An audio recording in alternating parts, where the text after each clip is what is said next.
Bom, boa tarde a todos.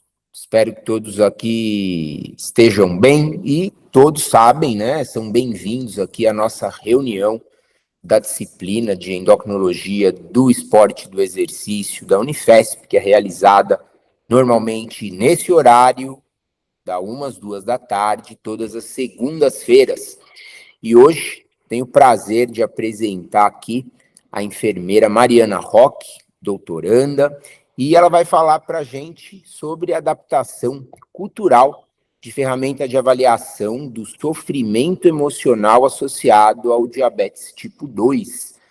Gente, só antes de eu passar a palavra para a Mariana, esse tema é extremamente relevante, porque a gente tem que 10% da população brasileira tem diabetes mellitus.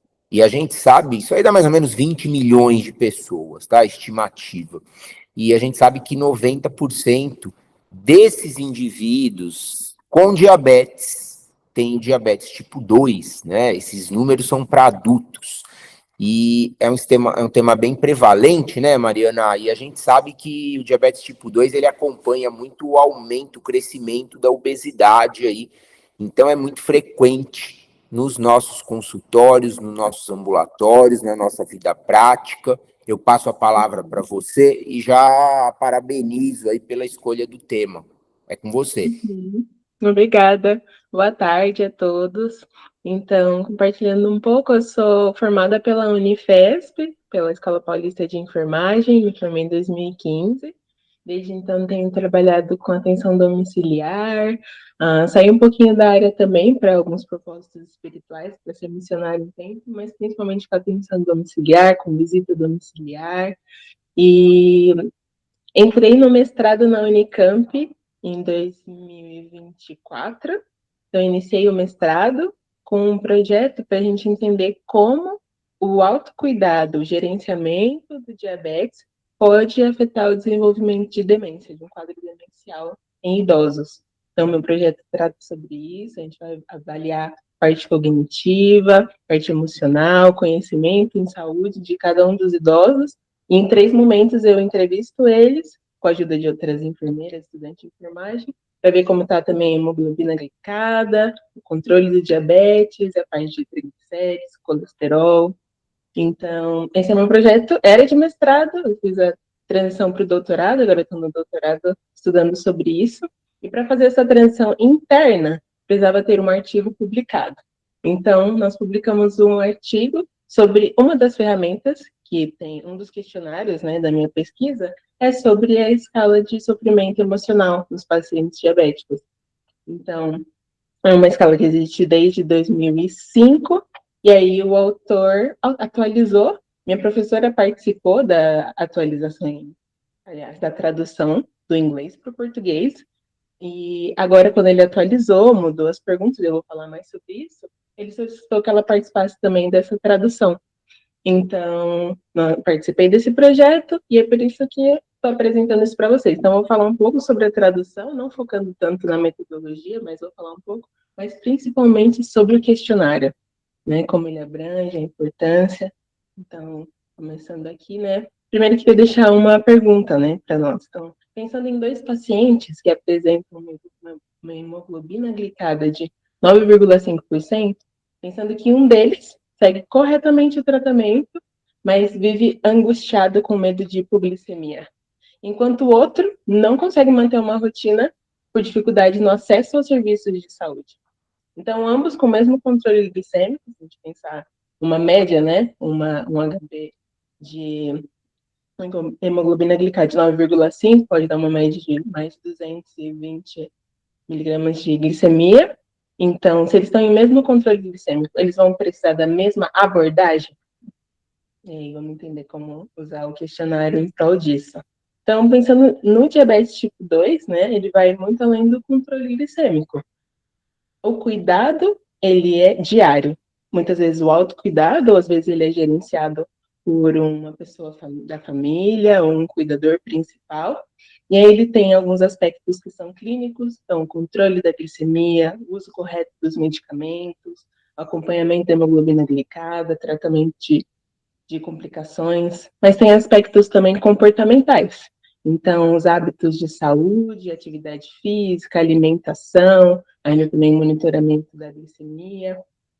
Tem aspectos sociais, qual é o apoio que esse paciente tem da família, qual é o acesso que ele tem ao serviço de saúde, quais são as condições financeiras que ele tem para comprar os alimentos que precisa, para comprar as medicações, ainda a influência do ambiente de trabalho ou dos amigos, e tem aspectos psicológicos também, às vezes o medo da hipoglicemia, o medo da morte, o medo de complicações, o estresse causado pelo tratamento, a vergonha do diabetes. Então, o sucesso do tratamento não depende só da prescrição e da adesão do paciente à prescrição, mas também da capacidade de lidar com essas demandas da doença. Então, isso pode gerar um sofrimento emocional relacionado ao diabetes, que seria o diabetes distress. Então, não é depressão, né? Ele está relacionado às preocupações com os cuidados do diabetes, como a gente falou, controle glicêmico, risco de complicações, uso das medicações, o autocuidado, o apoio familiar, a relação da equipe de saúde e o paciente. Ele é bem prevalente, esse sofrimento, né, em pacientes com diabetes tipo 1, 30% das pessoas apresentam, e 53% das pessoas com diabetes tipo 2 apresentam. E a consequência desse sofrimento, né, uma piora na adesão ao tratamento, uma piora no controle glicêmico, menor prática de atividade física, uma alimentação inadequada e uma piora na qualidade de vida do paciente. Então, quando medir, né? Porque é um questionário, toma tempo, né? Então, às vezes, numa consulta médica, uma consulta de enfermagem, num tempo de terapia, né? Então, quando aplicar esse questionário, né? Então, quando as metas glicêmicas não estão sendo atingidas, surgem complicações ou existem dificuldades presentes no tratamento. E para que medir? Para reconhecer quais são as dificuldades no autocuidado, compreender quais são esses fatores e ter uma intervenção individualizada.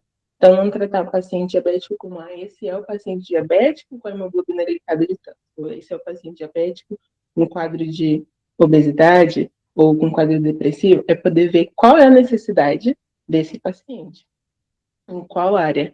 E uma vez que a gente consegue compreender melhor, o paciente se sente também mais conectado com a equipe de saúde, se sente compreendido, ouvido, né?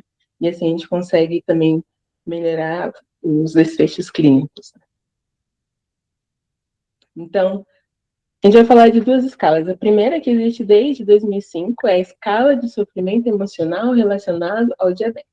Então, o Diabetes Distress Scale, né? Então, hoje existe esse questionário em mais de 30 idiomas. Ele é muito utilizado em pesquisas, para prática clínica, mas também para parte acadêmica, e recomendado por diretrizes internacionais. Ele tem 17 questões dentro desses 4 domínios: carga emocional, autocuidado, apoio interpessoal e acesso ao cuidado, barra médicos, né, o relacionamento. E aí as respostas, elas podem ser numéricas de 1 a 6, sendo que 1 significa que a situação mencionada, né, cada uma das questões é uma frase, assim. Então, a situação mencionada, a pessoa não se sente conectada de nenhuma forma com a situação, até o número 6, que seria assim, me sinto conectada e é um sério problema para mim. E aí, então, cada uma das questões vai dando uma nota, né? Depois soma todas as notas e divide pelo número de questões, que são 17. E aqui trouxe as perguntas para vocês verem como são. Então, primeiro, né?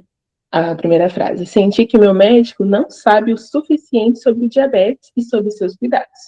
Ou sentir que a cada dia o diabetes está acabando com a minha energia física e mental. E aí o paciente vai dizendo 1, 2, 3, 4, até o 6. Terceiro, não sentir confiança em minha capacidade para lidar com o dia a dia do diabetes. Sentir-me com raiva, assustado e ou deprimido quando penso em viver com diabetes.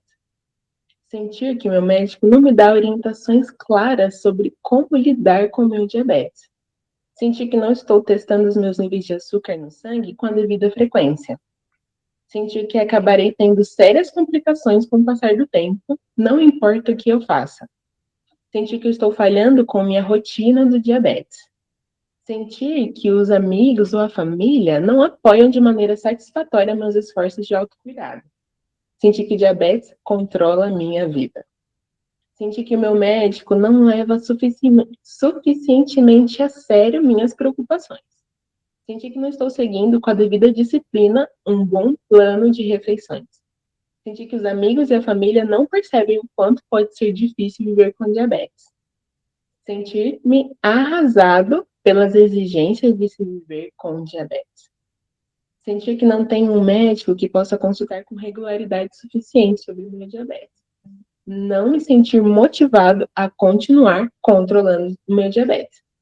E a última é sentir que os amigos ou a família não me dão o apoio emocional que eu gostaria. Então, elas estão dispersas dentro daqueles 4 temas, né? Essas são as questões. Então, o foco antes era quanto sofrimento o paciente apresenta, porque no final ficava um score para dizer, ok, baixo sofrimento ou alto em sofrimento. Mas agora vai focar na causa do sofrimento. Então não vai ter só um número final, mas cada uma das áreas vai ter uma numeração específica para poder ver qual é a área que o paciente precisa de mais auxílio, né? E também mudou com o passar do tempo, né? Aqui fala bastante sobre o médico, agora a gente vai poder pensar um pouco sobre a equipe de saúde, pensar também que mudaram as tecnologias, mudaram os medicamentos, novos modelos assistenciais, e tem uma maior compreensão da necessidade emocional das pessoas e quanto isso vai influenciar o cuidado delas em relação ao tratamento do diabetes. Então aí surge o vamos falar português, né? Seria uma sigla em inglês, mas o T2-DDAS, que aí é um sistema de avaliação do sofrimento emocional do diabetes tipo 2. E aí no artigo que nós publicamos, a gente falou como ferramenta de avaliação do sofrimento emocional no diabetes tipo 2. Então, agora vai incluir aspectos que eram pouco explorados anteriormente. Então, acesso aos serviços de saúde, determinantes sociais, vergonha e estigma, medo de hipoglicemia, relação com os profissionais de saúde no geral, para além do médico, demandas do tratamento, preocupações com a saúde futura. Então, vai avaliar qual é a intensidade do sofrimento e identificar a área. Quais são os fatores? Então, agora são 29 questões. Em 2017, agora são 29 questões. Tem um quadro geral, as questões de 1 até 8, e depois um quadro de algumas, depois as questões voltadas para as causas, que é de 9 até a 29ª. E aí eles dão respostas diante de frases também, mas aí as respostas não são numéricas, mas sim o quanto aquilo é um problema para eles ou não. Então, vai dizer, não é um problema para mim, ou é um pequeno problema, problema moderado, problema sério ou um problema muito sério. E aí, as áreas dentro tem o geral e tem as causas, né? Então, as áreas das causas seriam medo de hipoglicemia, acesso aos serviços de saúde, relacionamento com os profissionais de saúde, preocupações com a saúde futura, problemas interpessoais, vergonha e estigma e demandas do tratamento e autocuidado. E aí é calculado separadamente. O geral vai pegar a resposta de cada um desses, então digamos que o paciente responda para as 8 primeiras perguntas, que é um problema moderado. Então vai ficar com a nota 3 para cada uma. Então, soma 3 vezes as 8 questões, divide por 8, então a média é 3.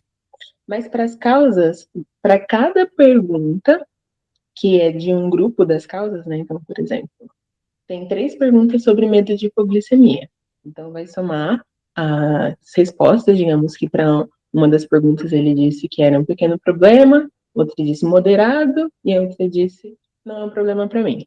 Então, vai ser esse 1, 2 e 3, somando, e aí vai ficar uma nota só para o medo de hipoglicemia, não vai juntar com as outras questões. Então, digamos que na parte de vergonha e estigma, as notas tenham sido altas. Então, ele deu que sim, é um problema sério, um problema muito sério e um problema muito sério. Então, ok, essa é a área que a gente precisa trabalhar com o paciente, a vergonha, o medo de se sentir inferiorizado. Então, essa é a área. Então, essa foi a mudança principal. O resultado final não é só um número para dizer, sim, tem sofrimento, mas focando em cada uma das áreas, qual é a área que tem sofrimento e quanto é esse sofrimento.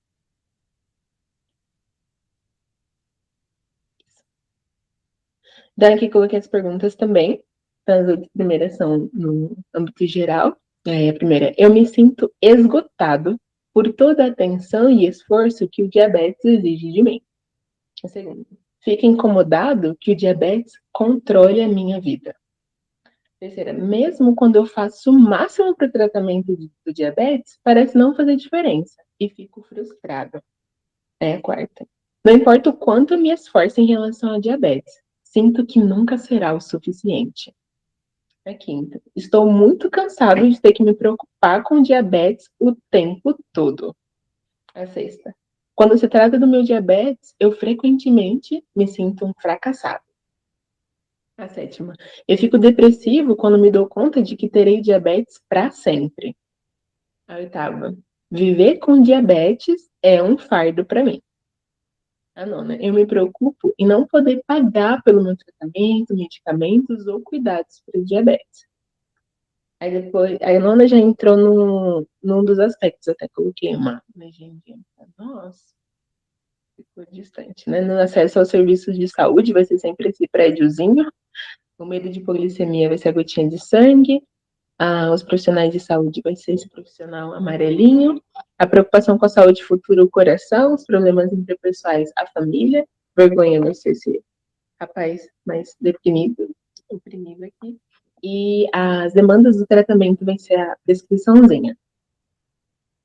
Então, aqui na nona, né, a questão aos acessos aos serviços de saúde, depois a décima do relacionamento interpessoal. Quando se trata de família e amigos, eu fico chateado por não receber apoio necessário e ter que lidar com o diabetes praticamente sozinho. A 11ª, eu tenho medo de ter um episódio grave de... perdão, ficou um erro de digitação. De açúcar baixo no sangue quando saio de casa. A 12ª, eu me preocupo muito em ter complicações graves de saúde devido ao diabetes. A 13ª, quando se trata de cuidados dos profissionais de saúde, eu fico chateado por ter que lidar com o diabetes sozinho na maior parte do tempo. A 14ª, eu me sinto mal por ter que esconder meu diabetes das outras pessoas. A 15ª, eu me sinto frustrado que a minha alimentação muitas vezes parece fora de controle. E a 16ª, fico chateado porque sinto que os profissionais de saúde não me ouvem ou compreendem. Aí a 17ª, eu me preocupo muito com a possibilidade de ter um episódio sério de açúcar baixo no sangue. 18ª, eu tenho medo que o diabetes pode acabar me destruindo. A 19ª, eu me preocupo por não estar prestando atenção suficiente ao controle do meu diabetes. Desculpa, gente, eu digitei as questões com ditação por voz, eu tô vendo que ele não colocou todas as palavras corretas, mas já memorizei de tantas vezes que apliquei, então não suficiente ao controle do meu diabetes. A 20ª, eu fico chateada quando pessoas próximas a mim pensam que sou inferior a elas porque tenho diabetes. A 21ª, eu fico frustrado quando as pessoas próximas a mim me incentivam a comer alimentos ou fazer coisas que não são boas para o meu diabetes. 22ª, eu frequentemente me sinto envergonhado ou constrangido quando outras pessoas descobrem que tenho diabetes. A 23ª, eu me preocupo em não conseguir ter a alimentação saudável que eu preciso para o meu diabetes. 24ª, não importa o que eu faça, eu sinto que as complicações graves do diabetes são inevitáveis. E a 25ª, eu me preocupo muito em não conseguir as consultas com os profissionais de saúde que eu preciso. A 26ª, eu fico irritado por não fazer tanto exercício físico quanto deveria. E a 27ª, eu me preocupo em ter um episódio sério de açúcar baixo no sangue quando estou sozinho. E a 28ª, eu fico chateado que os profissionais de saúde que cuidam de mim parecem se importar mais com meu açúcar no sangue do que comigo como pessoa. E a 29ª, eu fico triste que muitas pessoas na minha vida não entendam como é realmente difícil viver com o diabetes. Então, essas são as 29 questões do questionário. Ele é até extenso, e à medida que a gente vai falando as frases e falando para o paciente responder com as respostas, né? Às vezes eles se abrem mais, compartilham outras coisas, às vezes eles saem do assunto também, vão compartilhando, e é um momento para sensibilidade, é um momento para ouvir, para entender, então é bem oportuno, assim, para ver qual a necessidade, né? Então, o que eu estava pensando sobre esse questionário é que às vezes o paciente não chega pronto para explicar qual é a causa da dificuldade, né? Então, ele está mais focado em seguir a prescrição, enquanto ele está comendo ou não, está tomando as medicações nos horários certos, e esse questionário vai trazendo quais são as outras questões, e os pensamentos que eles têm, né? Então é bem incrível e auxilia muito. Então, falando especificamente sobre o artigo publicado, né? Esse foi o artigo que publicamos. E aí, Cultural Adaptation and Content Validity of the Type 2 Diabetes Distress Assessment Tool for Brazilian Culture. Então, aqui, adaptação cultural e avaliação de conteúdo desse instrumento, desse sistema, né? Para poder avaliar o sofrimento emocional no diabetes tipo 2. Essa adaptação para a cultura brasileira.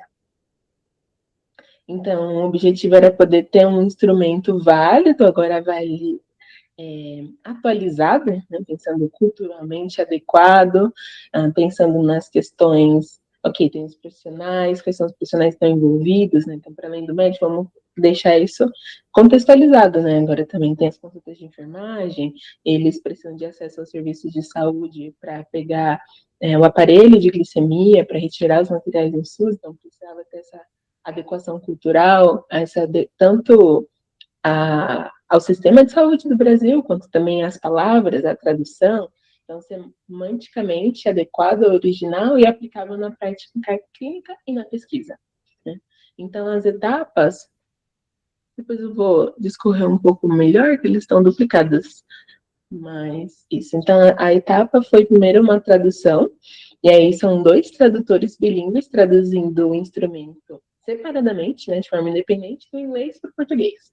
Depois, as 2 versões traduzidas são comparadas e unificadas em uma única versão em português. E aí, então, tem a retrotradução, então a versão em português é traduzida novamente para o inglês por 2 tradutores nativos que não têm acesso ao instrumento original. Aí depois tem uma avaliação por um comitê de especialistas, então foram 9 especialistas, 8 mulheres, um homem das 5 regiões do Brasil, que tinham mais de 15 anos de experiência acadêmica, mais de 16 anos de experiência profissional, e trabalharam com pacientes com diabetes tipo 2, para avaliar qual era a equivalência semântica, cultural e conceitual, além da relevância e da clareza, né? E aí é calculado o CVI, CVR e o CAPA. Então, pensando na equivalência semântica, né, para verificar se a tradução mantém o mesmo significado das palavras e das frases do instrumento original. A equivalência cultural era para ver se continuava medindo o mesmo conceito. Então, tá, a gente traduziu. Essa pergunta se trata da mesma coisa, né, ou a mudança das palavras fez a gente mudar o tema. E uma equivalência conceitual também para ver se faz sentido na realidade da cultura da população brasileira. Aí, depois tem o pré-teste, né? Então, depois que já está traduzido, retraduzido, avaliado as questões, a parte em que eu estive envolvida foi pegar o questionário e ir até a sala de espera do Hospital das Clínicas e aplicar aos pacientes. Então, ia, entrevistava eles, fazia as perguntas, via o que eles tinham mais dúvida para entender, mais dificuldade de compreender, o que fazia mais sentido. E aí, então, foram 32 pessoas que passaram pelo teste aqui no Brasil com ele, traduzido em português. E depois foi enviada novamente a versão para o autor original, e aí ele sugeriu alguns pequenos ajustes para garantir a fidelidade ao instrumento original. Aí aqui, né? Então, o CVI seria isso, essa avaliação, se os itens estão sendo claros, se eles são relevantes, se representam o construto que se deseja medir, né? E aí, cada um dos itens eles foram avaliados numa escala Likert de 4 pontos, e aí o resultado final precisava ser mais próximo do número 1. Então, ficou 0,95, então foi excelente. O CAPA mede o grau de concordância entre os especialistas, para que não seja algo somente por acaso, né? E aí também a pontuação ficou 0,95, que é excelente de concordância entre os especialistas. E o CVR avalia também se o item é considerado essencial para avaliar o sofrimento emocional relacionado ao diabetes. Tá bom, essa pergunta. Ela é clara, mas a gente precisa fazer essa pergunta para entender o sofrimento do diabetes. Então, esse é o alvo desse score. E aí o valor mínimo aceitado foi era 0,78 e todas atingiram este valor. Então, a versão brasileira ficou com uma equivalência semântica, conceitual, cultural e uma excelente qualidade de conteúdo. E também, conforme os participantes foram sugerindo algumas pequenas modificações, né, também ajudou para aumentar a clareza do instrumento. Então, aqui coloquei um print, eu uso a plataforma RedCap para entrevistar os pacientes, e lá eles ficam com as respostas, tanto os exames de sangue, quanto todos os questionários que a gente aplica na minha pesquisa. E aí coloquei aqui um exemplo. Esse é o prontuário do paciente número 1, a hemoglobina glicada dele é 7,6. E aqui, tá, então, como ele respondeu cada uma das perguntas, né? Então, nas 8 primeiras, que são parte do geral, a primeira ele respondeu: eu me sinto esgotado por toda a atenção e esforço que o diabetes exige de mim. Para ele, não é um problema. Fico incomodado que o diabetes controle a minha vida. É para ele um problema moderado. Mesmo quando eu faço o máximo para o tratamento de diabetes, parece não fazer diferença e fico frustrado. Então, para ele, um problema moderado. Aqui essa abinha de navegação, ver se o mouse cobriu a última questão. Então, aqui atrás está um problema muito sério. Então, não importa o quanto eu me esforce em relação ao diabetes, sinto que nunca será o suficiente. Aí, para ele, a resposta era um problema muito sério. Estou muito cansada de me preocupar com diabetes o tempo todo. Um pequeno problema. Quando se trata do meu diabetes, frequentemente me sinto fracassado. Também considerou um pequeno problema. Fico depressivo quando me dou conta de que terei diabetes para sempre, então eu considero um pequeno problema. Viver com diabetes é um fardo para mim, um pequeno problema. Agora, coloquei nos que tiveram um número um pouco maior, né? Então, acesso aos serviços de saúde, eu me preocupo em não poder pagar pelo meu tratamento, medicamentos ou cuidados com diabetes. Aí ele colocou um problema sério. Em preocupação com a saúde futura, né? Eu me preocupo muito em ter complicações graves de saúde devido ao diabetes, colocou um problema moderado. As outras questões eu colocou como não é um problema para mim. Também não sendo um problema. As outras questões aí na 19ª, já pensando nas demandas do tratamento e do autocuidado, eu me preocupo em não estar prestando atenção suficiente ao controle do meu diabetes. Então, como um problema moderado. E depois, em relação ao relacionamento com os profissionais de saúde, eu fico chateado que os profissionais de saúde que cuidam de mim parecem se importar mais com o meu açúcar no sangue do que comigo como pessoa. Colocou como um pequeno problema. Daí aqui já dá para ter uma ideia melhor de quais são as áreas de preocupação desse paciente, né? Então, na área geral, então para ele, aqui os esforços não são efetivos. Então, a gente está cuidando, mas que não é efetivo, não gera resultados. Depois já entrando na área de acesso aos serviços, tanto ele fica preocupado com a questão financeira, também com a perspectiva de ter complicações no futuro. Mas também é uma questão moderada, né? Então, está preocupado de ter complicações, se preocupa de não estar prestando atenção o suficiente e também com o relacionamento dos profissionais de saúde. E aí, que é muito importante, né? De pensar, nossa, isso vem à mente do paciente. Às vezes, o resultado do exame parece mais importante do que ele como uma pessoa completa, né? Diante dos profissionais de saúde, né? Onde a gente pode entrar e trazer uma perspectiva diferente. Então, aqui trouxe de novo para ficar mais fácil de ver cada uma das questões com as legendas, né? Mas aí a gente retoma a pergunta inicial, né? 2 pacientes apresentando hemoglobina glicada de 9,5. Um deles segue corretamente o tratamento, mas vive angustiado com medo de hipoglicemia. O outro não consegue manter a rotina por dificuldades de acesso aos serviços de saúde. Ambos têm o mesmo controle glicêmico. Será que precisam da mesma abordagem? Agora a gente já tem. Não, eles precisam de uma avaliação do sofrimento em diabetes. Vamos aplicar um D2, DDAS e poder entender qual área poder ajudar melhor. Então, é isso que eu queria apresentar para vocês, né? E também disponibilizar até um PDF com as questões que vocês possam aplicar na prática, mediante as necessidades, ou até deixar para o paciente responder, mas essa oportunidade de vocês terem um instrumento validado que possa ser propício para a atividade e a prática clínica de cada um de vocês. Perfeito, Mariana.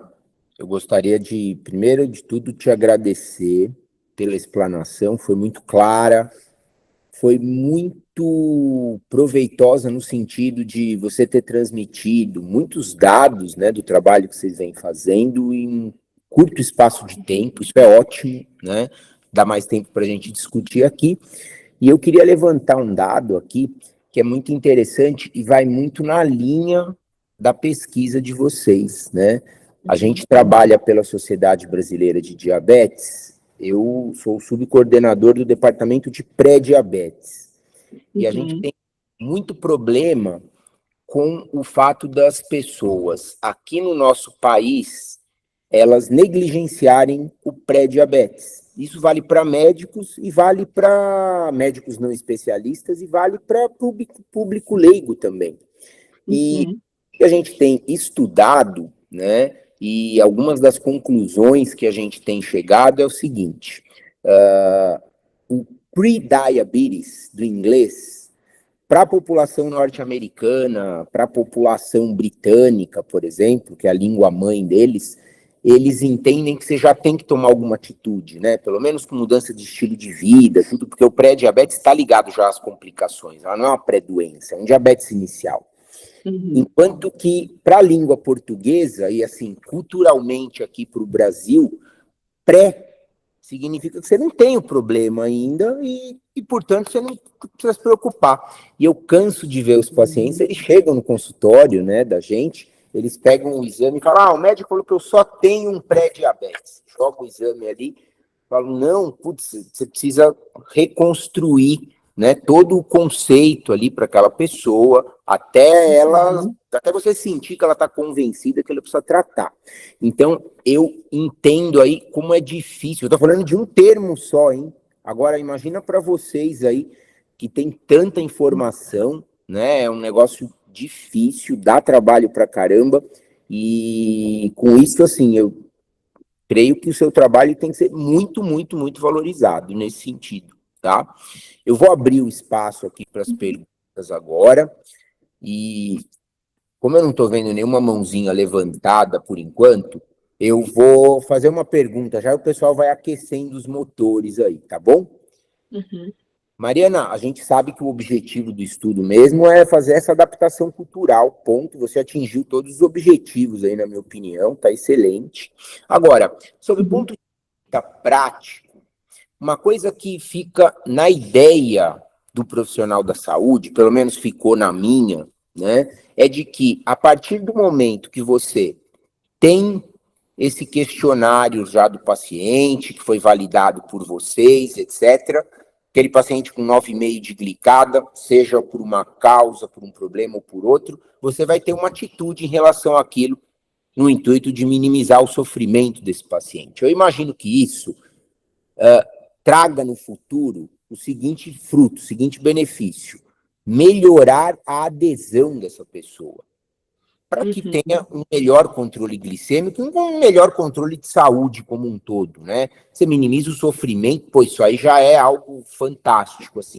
Mas você espera melhoras metabólicas também em vários sentidos. A gente tem dados de que na Europa 50% dos pacientes, depois de 4 meses que eles recebem uma prescrição, eles já não estão fazendo direito. O problema lá não é grana, é que eles recebem o remédio, né? Uhum. A gente sabe que para exercício físico, dados que são publicados, depois de 6 meses, 50% dos pacientes já não está aderindo mais ao programa. E para a dieta também a perda da adesão é de 6 meses a 1 ano, né? Então, assim, e vocês pensam em fazer algum acompanhamento, algum estudo prospectivo depois da aplicação? Não sei se vocês já têm ali o aplicado, enfim, ou se já tem algo na literatura, mesmo que não seja aqui no Brasil, de ferramentas validadas para os respectivos idiomas e culturas, se depois de alguns anos isso se traduziu em melhora de saúde física, mental e controle glicêmico e etc. Você tem esse dado ou pretende fazer? Uhum. Nossa, incrível. Acho que esse seria o alvo. Se tivesse mais tempo, se desse para fazer a pesquisa de mais anos, na verdade, seria até melhor. A minha pesquisa foca em 1 ano, em acompanhar 1 ano, né? Esse paciente, mas o que você falou, né, é uma questão de meses para a mudança, né, da conduta. Ele sai determinado, mas depois de alguns meses já não está mais aplicando igual. Mas acho que seria uma necessidade que tivesse um acompanhamento mais a longo prazo. Por hora a gente tem esse tempo. Eu tenho ainda comecei o doutorado efetivamente esse ano, né? Estava até agora trabalhando dentro do tempo do mestrado. Então a gente vai terminar a entrevista com os pacientes, poder escrever sobre isso. E os outros questionários que a gente usa é para ver também atividade física, quanto eles praticam, qual a frequência, o controle glicêmico, o uso das medicações, se é correto ou não, mas tudo dentro desse curto espaço, por enquanto, mas seria assim, perfeito poder depois retomar e ver, ok, e agora, né? 5 anos depois, até para ver também como está desenvolvendo a parte da demência, né? O quadro demencial. Mas fica aí um pré-projeto. Perfeito. Alguma pergunta, pessoal? Opa, Fê. Oi, Mariana, boa tarde a todos. Eu gostei demais da sua aula.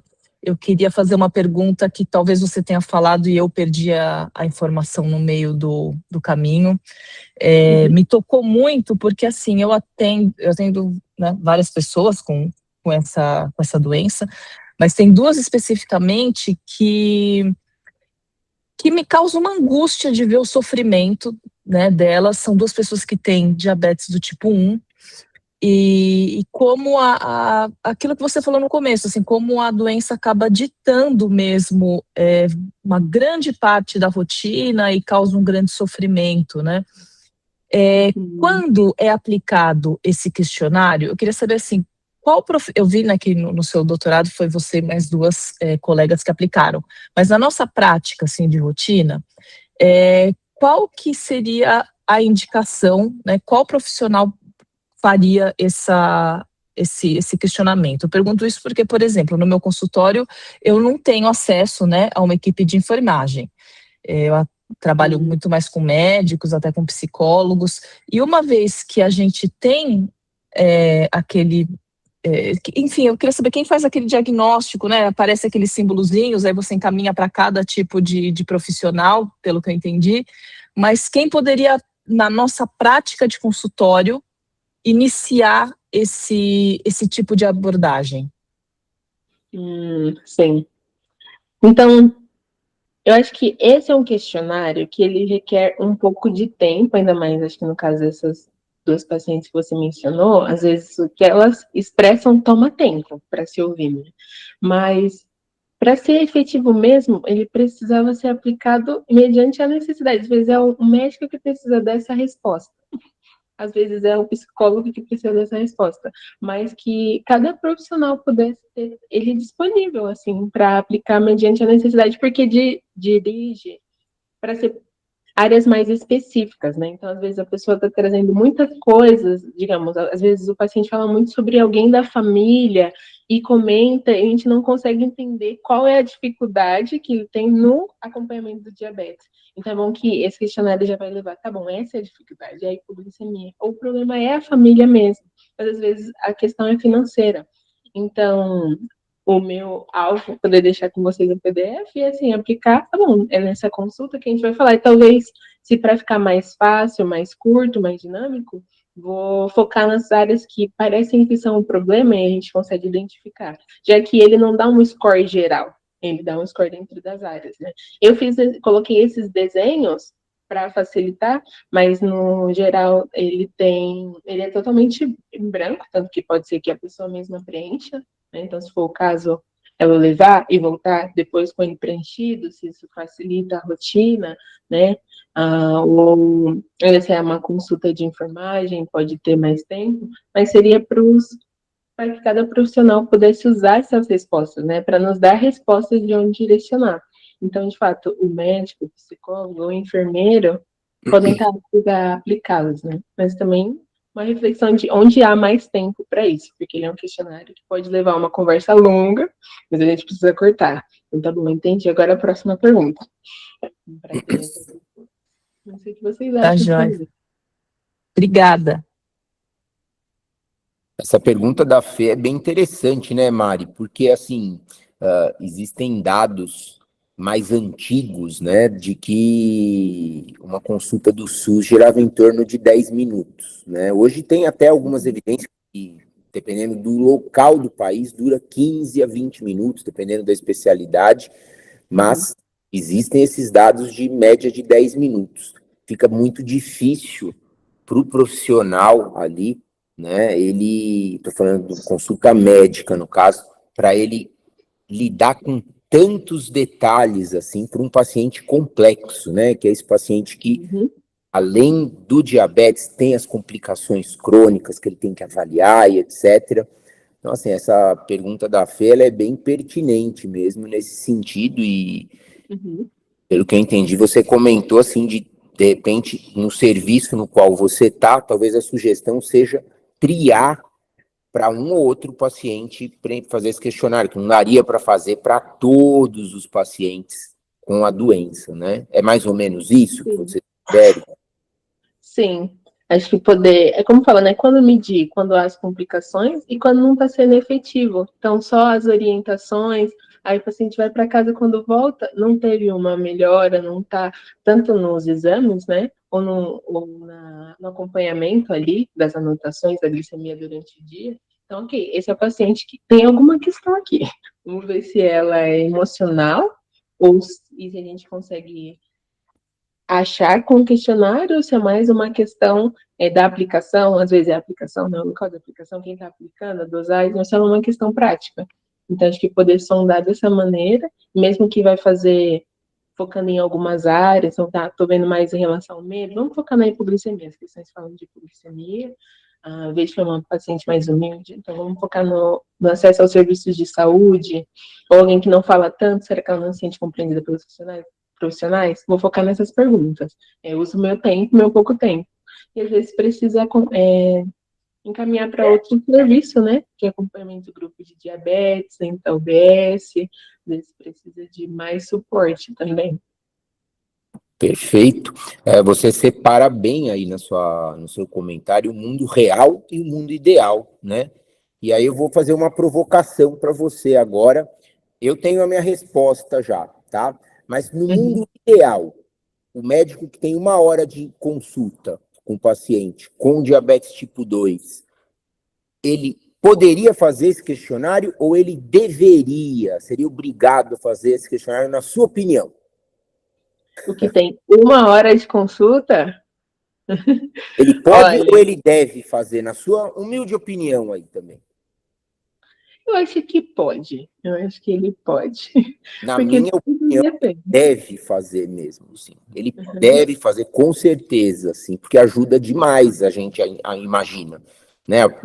Quando tivermos dados prospectivos, como nós conversamos, eu acho que vai ficar mais ali, já está no papel, né? O negócio comprovado, gripado e tudo, mas tudo indica que não tem contraindicação fazer isso aí, malefício nenhum, né? Só Uhum. o máximo que pode acontecer é você não ter o resultado que você espera. Mas eu, particularmente, a nível D de evidência, minha opinião, como eu costumo comentar assim, né? Eu imagino que renda excelentes frutos aí, muitos benefícios. Sim, com certeza. E agradeço por isso, né? Acho que sim. Acho que toda regra pode valer uma exceção. Às vezes essa 1 hora pode ser com muita orientação, muita explicação, e também é válido, né? Mas acho que tendo a oportunidade, aplicar consegue dar uma visão bem ampla, assim, de qual é a necessidade. Então, muito útil. Mas também, assim, será que às vezes a 1 hora é preenchida, né? E nem dá tempo. Né, é separar o mundo ideal do mundo real, né? Assim, Uhum. quando você tem a disponibilidade de tempo, eu entendo que é uma ferramenta prescindível aí. Sim, sim. Perguntas, pessoal? Eu queria fazer uma pergunta. Vai lá, Mauro. Na faculdade, quando a gente tinha contato com os testes, com os questionários, né, a gente percebia, e era uma percepção de todos os alunos, a gente falava com os professores, da diferença que é você aplicar um questionário validado, você traduzir esse questionário para português.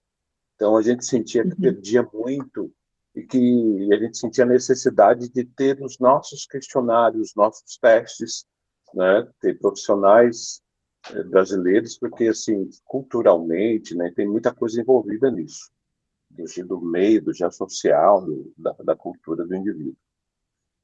Quando vocês fizeram essa tradução, né, você sentiu que perdeu alguma coisa? Ficou devendo para traduzir para os nossos pacientes, né, como brasileiros, né, com uma cultura diferente, né, porque não é testado, não é validado com pacientes brasileiros. O que você sentiu? Uhum. Olha, eu acho que tem uma palavra que ela poderia causar confusão, que é o problema. Vamos falar, não é um problema. Às vezes, iniciando o questionário, que aí eu fiz com as pessoas, com os brasileiros, né, no hospital público, quando falar se é um problema, elas respondem sim, a diabetes é um grande problema. Então, para alguns, para adaptar, eu falava, essa frase, esse sentimento é uma questão para o senhor? Né? Porque senão ele foca em sim, o diabetes é um problema. Não, é um problema sério. Então, eu acho que sim, depende. Isso eu consegui perceber bastante que depende do nível de escolaridade também. Então, às vezes, só ler a frase e falar as questões, para pessoas com uma escolaridade maior, mais anos de estudo, facilita. Então, menor escolaridade, menos instrução acadêmica, assim, então precisa de algumas adaptações para formular as perguntas, para respeitar ali o contexto de cada uma das pessoas, né? Então, eu acho que se fosse alguma coisa que perdeu ainda, diria a palavra problema. Não é um problema para mim, problema pequeno, grande, para que as pessoas não focassem sobre, eu estou diminuindo que o diabetes é sério, quando na verdade essa frase se aplica ao meu contexto, né? Então, acho que em questão de tradução e de português, seria essa questão. Mas como eu fiz com pessoas brasileiras, então acho que deu para contemplar e a gente adequar a maior parte das frases e das palavras, assim. Legal. Parabéns pela apresentação, parabéns pelo trabalho de vocês. Ele é extremamente válido para a equipe, né, transdisciplinar como um todo. Eu posso falar que, como médico, a gente não tem uma boa formação, a gente até tem formação, mas não é boa, que a gente sai da faculdade com relação a esse tipo de abordagem para com o paciente. Fica uma coisa muito técnica, muito para ver exame, remédio, número e etc. Eu acho que a educação médica, ela precisa, sim, ser mais voltada para essa questão ali do sofrimento, da questão psicológica, né? Tanto que a gente aprende, no nosso ambulatório, aprendo a cada dia esse tipo de abordagem. E gostaria de agradecer a sua disponibilidade de ter apresentado, né, de ter trazido esse tipo de informação super útil para a gente aqui, tá bom? Uhum. Muito obrigada pela atenção e participação de vocês. Foi uma honra estar aqui e compartilhar um pouco do que eu estou estudando, trabalhando. Boa sorte para você e, bom, você fica aí à vontade para comparecer no nosso ambulatório. Sim, obrigada. Obrigada a todos. Parabéns, Mariana. Boa aula.